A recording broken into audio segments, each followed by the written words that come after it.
Bonjour aux lecteurs de notre chaîne YouTube et aux membres du forum de rcmac.com et aussi, là, ils sont concernés par les membres du forum de rcmacvintage.com. Alors là, je vais vous faire une vidéo, ce sera en deux parties, hein. Je ferai deux vidéos, une avec les carrosseries 1/8 et une avec les carrosseries un peu spécifiques et aussi les carrosseries 1/10. Je vais vous présenter, j'ai récupéré au moins un minimum un exemplaire de chaque. Alors là, il n'y a qu'une toute petite partie, hein, de toutes les carrosseries qui sont reproduites par modélisme34.fr. Alors, Modélisme34, il s'est spécialisé là-dedans.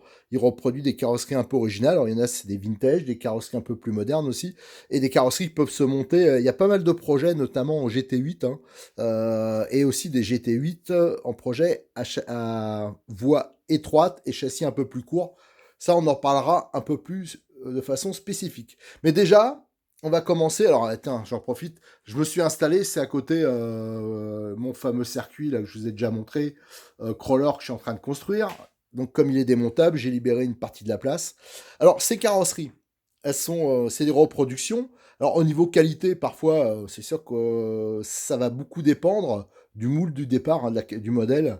Donc des fois, c'est quand même pas, parfois, surtout sur des surfaces comme ici, c'est parfois pas aussi lisse qu'on voudrait. Mais une fois peint, je vous assure que c'est nickel, hein. Ouais, par exemple, le Baja, là, on voit aucun défaut. Alors que quand on passe les doigts, on les sent un peu. Mais une fois peint, on voit rien. Ça, c'est normal, hein, c'est des moules assez anciens, enfin des carrosseries assez anciennes. Et c'est parfois compliqué de faire les reproductions. Et surtout, c'est assez onéreux de faire les moules, des moules résistants. Et donc c'est pour ça qu'il y va quand même doucement, hein, parce que c'est vraiment des niches en plus, hein.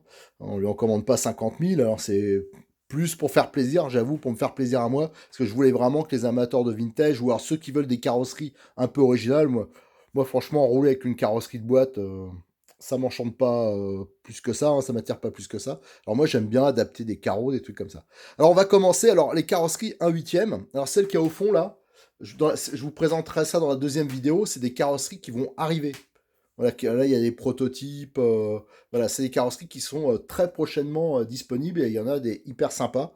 Mais on va commencer par ce qui est déjà disponible. Alors, il y a des références, hein. À chaque fois, là, je les ai marquées, moi, pour en souvenir, hein, c'est quelque chose. Donc, il a une rubrique, c'est par échelle.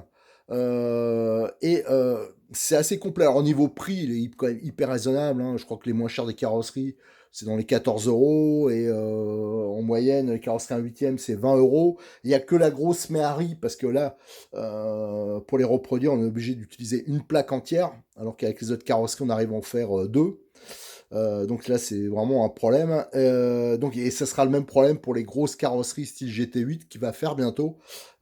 C'est sûr que là, c'est difficile de les reproduire à bon prix, surtout qu'il y a beaucoup de ratés. Alors, dans ces carrosseries, on a, pour le TT 1/8, hein, alors cette carrosserie, je pense qu'elle a jamais été montée sur une voiture particulière, ça a toujours été de l'accessoire. Alors là, moi, je l'ai peint. Ça, par exemple, ça a été monté. C'est monté sur mon Truggy MBX7T, hein. C'est la carrosserie que j'ai montée dessus, parce que bon, la carrosserie du Truggy était abîmée.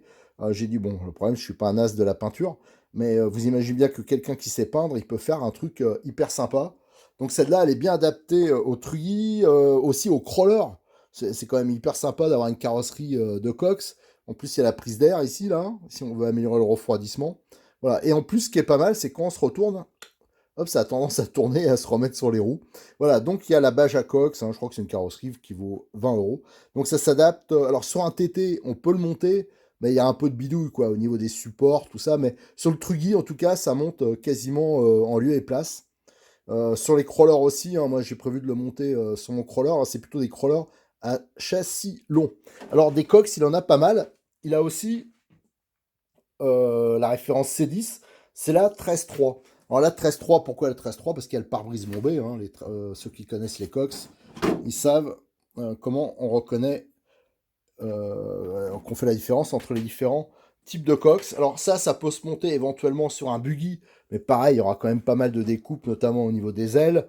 Ça monte éventuellement sur un crawler, et ça montera bien sûr sur les GT8 à voie étroite que je vais préparer. Enfin, de toute façon, tout se monte, c'est une histoire de bidouille, et bien sûr, sur son site, toutes les voies, l'empattement, c'est indiqué. Donc vous pouvez ainsi vous faire une idée si c'est bon ou pas. Là, on a encore une Cox, mais là, c'est la version de la Bullitt de chez MRC, hein, donc la fameuse voiture. Alors, vous voyez, celle-là, c'en est une qu'on m'a filée parce qu'elle avait un défaut au niveau de l'aile, ça a été indiqué. Voilà, donc il y a pas mal, moi je récupère pas mal les carrosseries qui ont un défaut.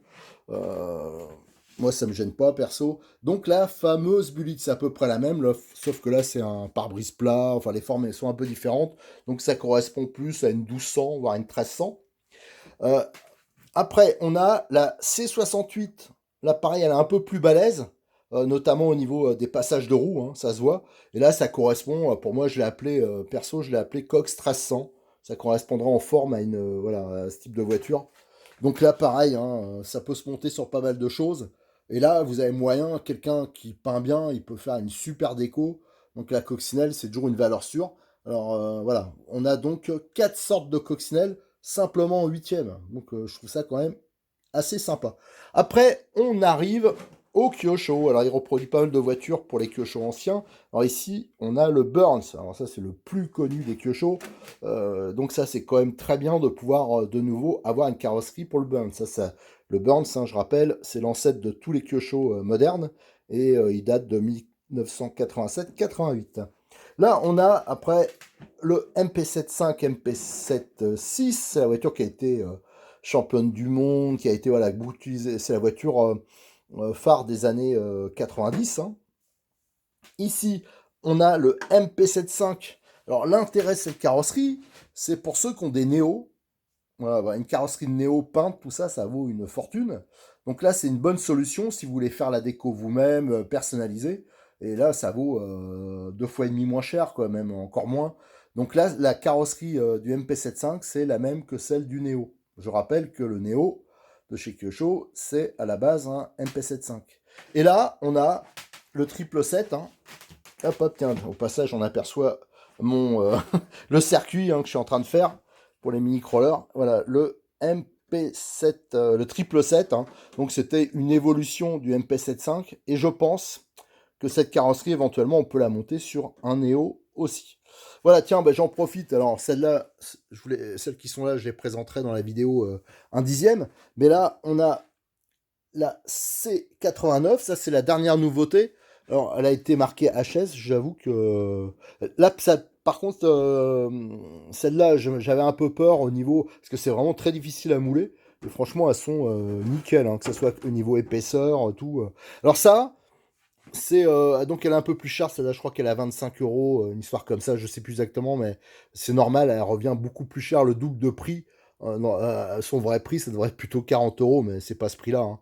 Et la Méhari, là, par contre, ça monte sur pas mal de trucs, et je pense que ça peut monter sur un châssis de GT8. De toute façon, je l'ai montré, hein, si vous avez vu les vidéos que j'ai fait sur le GT8 BX8 SL que j'ai créé, la carrosserie, elle monte dessus. Donc ça, c'est pour ceux qui veulent se faire plaisir. La Méhari, c'est toujours sympa. Allez, maintenant, on va présenter, je vais faire ranger ces carrosseries-là, du moins celle que je viens de montrer, et on va continuer. Ouais, j'ai rangé notre carrosserie, j'ai ressorti la deuxième série. Alors, là, on a le célèbre Buffalo. Hop, hop, hop. Alors bon, hop. Alors, il y en a un qui est peint. Ici, voilà, le Buffalo, la voiture de chez MRC, qui doit dater de 82, 83. Donc, elle existe. La reproduction, là, franchement, elle est super chouette, celle-là. Donc, elle existe en version 1. Donc vous voyez, fois peint, ça fait sympa. Et là, la version 2, qui était plus large, hein, parce qu'il y avait un résonateur sur le côté, tandis que là, c'était l'échappement à l'arrière. Qu'est-ce qu'on a dans le carrosserie original? Là aussi, un Cross Racer, la carrosserie du Cross Racer, ça, c'est quand même top de pouvoir retrouver ça. Donc ça, c'est un très bon point. Qu'est-ce qu'on a ici? On a la carrosserie du Corsair de chez Micro Racing. Donc ça, c'est très bien. Alors je rappelle, hein, il y a un film blanc. Pourquoi? C'est parce que c'est du 1 mm. Donc il faut le retirer. Des fois, il est un peu galère à retirer, mais au moins, c'est bien épais. Après, qu'est-ce qu'on a? On a le chrono. Alors, j'ai mis 4.2 parce que je suis pas trop sûr de la version. Il y avait tellement de sortes de carrosseries chrono, je me mélange un peu. Alors, à mon avis, ça doit être de 92, 93. Donc, la référence, c'est 90. Les autres, j'ai peut-être oublié de dire les références, mais vous avez lu.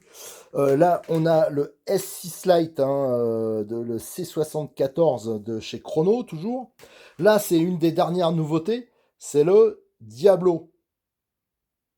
Alors, le Diablo de chez Laro. Donc ça, c'est très bien, hein. C'était une carrosserie, moi, personnellement, ça me va très bien parce que j'adore cette caisse. J'aimerais bien qu'il fasse le rush, mais le problème, c'est que bah, souvent, c'est moi qui lui fournis les carrosseries de base, et ça, je l'avais pas, le rush. Là, on a le Tiger de CSG. Ça aussi, très bien. Ça, c'est, je crois que c'est la première reproduction qui a été faite. Qu'est-ce qu'on a aussi? On a ici le MBX5 de chez Mugen. Donc ça, c'est la référence C77. Donc ça aussi, c'est un bon point parce que c'est pas une carrosserie qui est toujours facile à trouver maintenant. Et on a, alors ça c'est les premiers Losi, hein, le 8, le C76. Alors je crois que c'était une carrosserie à la base d'origine Proline. Voilà, donc ça c'est bien pour ceux qui ont les anciennes versions de Losi. Voilà, donc elle est reproduite C76. Et là, qu'est-ce qu'on a? On a, alors c'est pas du 8e, hein, je sais plus quelle échelle c'est. C'est la carrosserie qui avait fait Calimero, là, la C05. C'est la fameuse carrosserie de Sidecar. Donc ça, c'est un truc qui est quand même assez original, hein, on n'en trouve pas partout.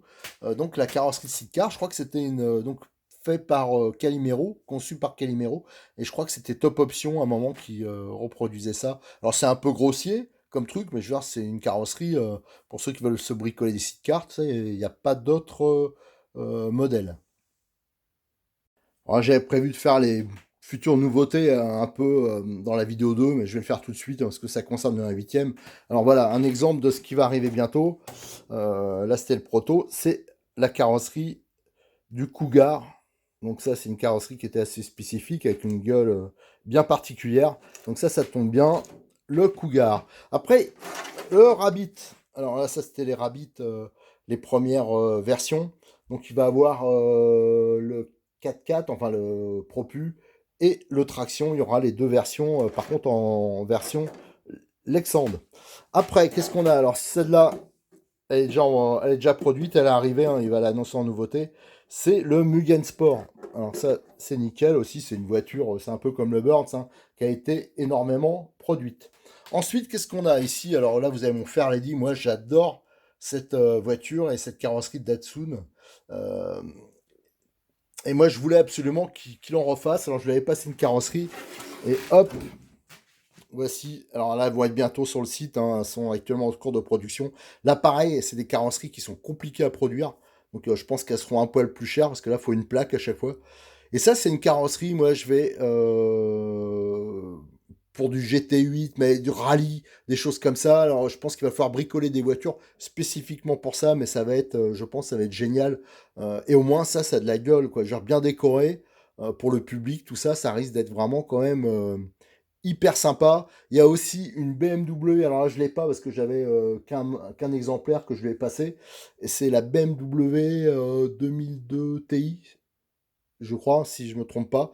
Alors qui sera aussi pas mal en version un peu rallye ou même GT8. Mais alors par contre ça montera pas sur des GT8 1/8e actuels. Il faudra faire un mix. Enfin, de toute façon, j'ai prévu de faire quelque chose là-dessus. Il y aura des vidéos dès que je reçois la carrosserie, je peux peindre des compagnies. On fera vraiment un truc spécifique là-dessus. Dans les autres nouveautés, alors c'est pas vraiment une nouveauté. Cette carrosserie, la 2 chevaux, elle existait déjà hein, sur son site, mais là il l'a retirée parce qu'elles étaient bancales. En fin de compte, il y avait le moule, il avait un défaut et il était bancal. Alors heureusement, moi j'avais une carrosserie en ABS noir de l'époque, hein. Alors je crois que ça n'a jamais été monté sur une voiture, c'était de l'accessoire ça. Et on aura pu retirer un moule et faire une belle carrosserie. Alors c'est une carrosserie qui est assez balèze, hein. Pareil, ça fait partie des carrosseries un peu problématiques à mouler. Et, mais là, maintenant, elle est bien épaisse. Et ça, pareil, ça peut monter sur un crawler, ça peut monter sur un 1/8e. Enfin voilà, on peut faire pas mal de choses avec ça. Et moi perso, j'adore. De toute façon, j'ai toujours aimé les voitures. Moi, je collectionne aussi les voitures anciennes, mais grandeur, hein. J'ai une 2 chevaux, une coccinelle et une rodéo. Donc, c'est sûr que sur les voitures que je vous présenterai loisir, hein, il y aura, je vais essayer à chaque fois, notamment le XTS. crois que c'est le XS que j'ai prévu de monter cette carrosserie. Voilà, donc j'attends ça. Allez, voilà, on a fini pour tout ce qui est un huitième, hein. Il y a pas mal. Maintenant, je vais faire à la suite, je vais faire une nouvelle vidéo où je vous présenterai toutes ces carrosseries, un dixième, un douzième, et on verra un peu sur quoi ça peut monter. Je vais prendre un châssis un dixième, on va voir un peu ce qu'on peut bidouiller. Allez, je vous remercie. À bientôt sur notre chaîne RC Mag YouTube et aussi sur le forum, enfin les forums de rcmag.com et RC Mag Vintage.